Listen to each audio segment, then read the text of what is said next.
মুহাম্মদ সাল্লাল্লাহু। আল্লাহ বললেন না না, উল্টাপাল্টা আবদার করো না, ওই নবুয়তি দিয়ে দেয়া হয়েছে। ঈসা বললেন ওকে, আমি পড়েছি ইনজিলের মধ্যে ওই নবীর উম্মতদের এত মর্যাদা, বনি ইসরায়েলের অনেক নবীর চাইতে নাকি উম্মতে মুহাম্মাদের মর্যাদা অনেক বেশি হবে। আল্লাহ শেষ নবী আমাকে বানালেন না, ওকে, কিন্তু আমার উম্মতকে ওই উম্মত বানান। আল্লাহ বলেন নো, ওইটাও দেয়া হয়ে গেছে, পাবে কে? বিশ্বনবী পাবে।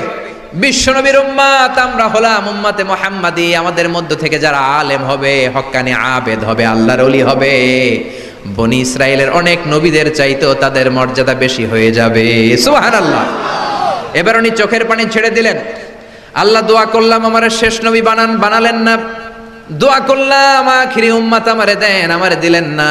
এবার আমি দোয়া করি, এই দোয়া কিন্তু ফেলতে পারবেন না। আল্লাহ বললেন করো করো।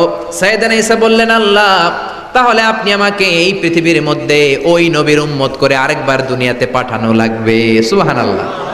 কবুল করে নিল কে? আল্লাহ। পৃথিবীতে